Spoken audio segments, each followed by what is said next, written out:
머리에서 찬바람이 나오는 것 같고 머리가 시리면서 찌릿찌릿하고 감각이 이상한 증상 느끼시는 분 계시나요? 머리가 시려서 내원하시는 분들이 주로 호소하는 증상입니다.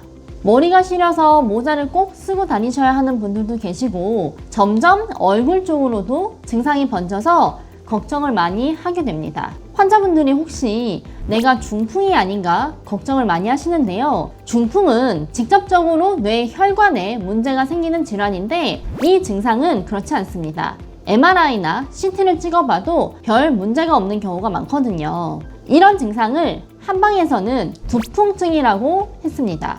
머리에 풍이 들었다고 표현했지만 뇌에 문제가 생긴 게 아니라 두피에 문제가 생겼다고 생각하시면 돼요. 동의보감에도 두풍증의 증상에 대해서 목에서부터 얼굴, 이목구비, 두피가 감각이 없는 증상들이라고 적어놨는데요. 얼굴과 머리 쪽으로 감각신경에 문제가 생기고 혈액순환 장애를 동반한 증상으로 볼 수 있습니다. 그러면 두풍증이 왜 생기는 걸까요? 두풍증은 혈액이 두피로 충분히 공급되지 못해서 생기는 증상인데요. 혈액순환 장애가 생기는 이유 중에 하나가 자율신경계 조절에 문제가 생기는 겁니다. 머리 부위로 순환장애가 생긴 가장 큰 원인으로 스트레스가 많습니다. 우리가 신경을 많이 쓰면 뒷골이 당기고 목 뒤가 뻣뻣해지잖아요. 목은 머리 순환에 굉장히 중요한 부위입니다. 몸이 잔뜩 긴장하고 예민한 상태가 되면 자율신경도 같이 긴장하게 되면서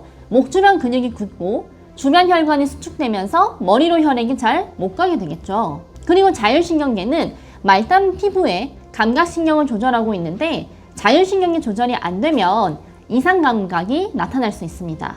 그러면서 머리가 시리고 찌릿찌릿하고 뭔가 둔한 느낌이 나타나게 되는 거죠. 그런데 스트레스는 누가 나를 괴롭혀야지만 생기는 게 아닙니다. 내가 해야 할 일이 많다는 것 자체가 몸에서는 스트레스로 인식하거든요. 큰 시험을 앞두고 열심히 공부하는 것도, 직장 생활을 열심히 하는 것도, 사업을 열심히 운영하시는 것도, 자녀 문제로 걱정을 많이 하는 것도 몸은 힘들어합니다.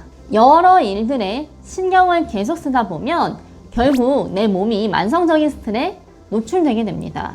신경이 예민하게 곤두서면 혈관 수축과 근육 긴장에 관여하는 자율신경계도 계속 긴장 상태가 될 수밖에 없어요. 그러다 보니 뒷목의 근육도 계속 굳어있고 두피도 만지면 아프기도 하고 두피가 부풀어 있기도 합니다. 그래서 몸의 긴장을 풀고 자율신경계를 안정시키는 치료를 하면 머리로 다시 혈액이 충분히 공급될 수 있습니다.